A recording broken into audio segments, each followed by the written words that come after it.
स्त्री तेरी कहानी। तुम्हें कितनी बार बताया है, मेरे तैयार होने से पहले मेरा नाश्ता तैयार हो जाना चाहिए। शादी के 25 सालों बाद भी मुझे क्यों बार बार एक ही बात बतानी पड़ती है? राधिका, तुम्हें क्या है? तुम तो आराम से घर पर रहोगी, मुझे काम पर जाना पड़ता है। तुम हो कि हमेशा बेवकूफ़ों जैसी हरकत करती हो। अगर तुम ये जानबूझकर करती हो तो याद रखना, मुझसे बुरा कोई नहीं होगा। आज भी निखिल का पारा चढ़ा हुआ था। इन कटु शब्दों में अपना गुस्सा उतारते हुए, गीला तौलिया कुर्सी पर फेंकते हुए निखिल गुस्से से राधिका की तरफ देखने लगा।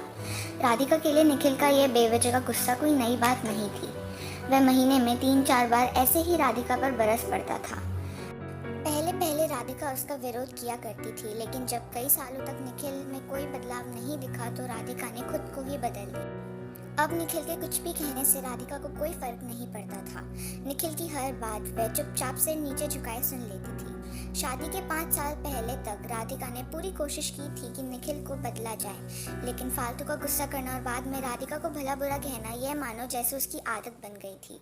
कोई भी वाद विवाद होता तो निखिल सीधा राधिका को बोल देता, अगर मैं तुम्हें अच्छा नहीं लगता तो क्यों नहीं चली जाती अपने मायके, क्यों रहती हो मेरे साथ? इतना सब कुछ होने के बावजूद राधिका निखिल के साथ रहती थी, क्योंकि उसे अपनी बेटी की फिक्र थी। और वह जाती भी तो कहाँ, अपने बूढ़े हो चुके माँ बाप को इस उम्र में परेशान करना वह नहीं चाहती थी। समाज और लोग क्या कहेंगे यह भी तो उसे देखना था। वह इतनी पढ़ी लिखी भी तो नहीं थी कि खुद जाकर कोई नौकरी कर सके और अपना और अपनी बेटी का पालन पोषण कर सके। राधिका को अब अपनी फिक्र नहीं थी, उसको फिक्र थी तो बस अपनी शादी लायक हो रही बेटी की।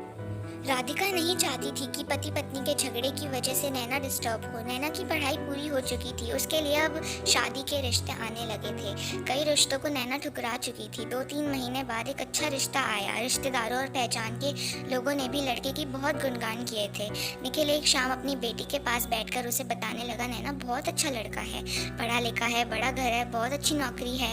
ऐसा रिश्ता बार बार नहीं आता बेटा, इस बार मना मत करना। नैना अपने पिता से ज़्यादा बात नहीं करती थी, शायद डरती थी या शायद नफरत करती थी, लेकिन आज वो अपनी पूरी हिम्मत इकट्ठा कर बोली, मुझे अभी शादी नहीं करनी पापा, मैं नौकरी करना चाहती हूँ, खुद अपने पैरों पर खड़ी होना चाहती हूँ। हाँ तो उसमें क्या बड़ी बात है, मैंने लड़के से बात की है, वह तुम्हें किसी बात के लिए नहीं रोकेगा। तुम शादी के बाद भी नौकरी कर सकती हो, वह तुम्हें नौकरी के लिए परमिशन दे देगा। निखिल बोला, मेरा नौकरी करना या ना करना उसकी परमिशन पर क्यों डिपेंड रहेगा पापा? नैना ने पूछा।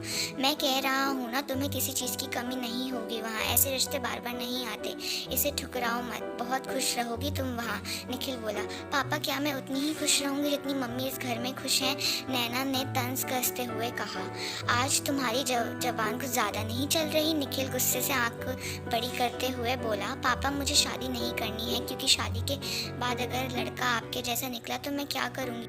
मुझे आपके जैसा जीवन साथी नहीं चाहिए जो बिना बात मुझ पर हमेशा चिल्लाए। मुझे कुछ भी अपना पसंद का लेना हो तो 10 बार सोचना पड़े, कहीं वह नाराज़ ना हो जाए। मेरी तबीयत कैसी भी हो उसे परवाह ना हो, रोटी थोड़ी सी मोटी क्या बन जाए, घर पर कलेश हो जाए, उसकी चेकबुक ना मिले तो भी मुझे ही कोसे, और हर छोटी मोटी बात पर मुझे मायके जाने के लिए कहे।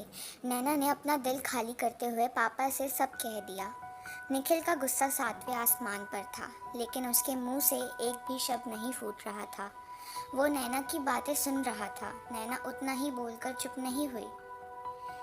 आज पहली बार वह अपने पापा के सामने इतना कुछ बोल रही थी। पापा, आपने माँ के साथ हमेशा गलत व्यवहार किया है। आप अपने ऑफिस का गुस्सा बिना सोचे समझे माँ पर उतार देते हैं। कभी इस बात की परवाह भी नहीं करते कि उन्हें कैसा लगता होगा। आपकी बातें सुन सुन माँ ने अपना स्वाभिमान खो दिया। निखिल आज पहली बार अपने किए बर्तावों को महसूस कर पा रहा था। वो इतना ही बोल पाया, जो तुम्हारा मन हो वो करो, मैं तो इतना बुरा हूँ ना? नैना ने निखिल का हाथ पकड़ा और बोली, पापा मुझे सिर्फ एक सवाल का जवाब दे दो, क्या आप चाहेंगे कि मेरा पति आपके जैसा हो? अगर आपका जवाब हाँ है तो कर दीजिए मेरा रिश्ता आज ही, और ना है तो मुझे आत्मनिर्भर बनने दीजिए। निखिल कुछ भी ना बोल पाया और वहाँ से चुपचाप बाहर चला गया। आज उससे राधिका के सामने जाने में शर्म आ रही थी। चलते चलते उसकी आंखों से आंसू बह रहे थे। निखिल ने आज से अपने आप को बदलने का निश्चय किया।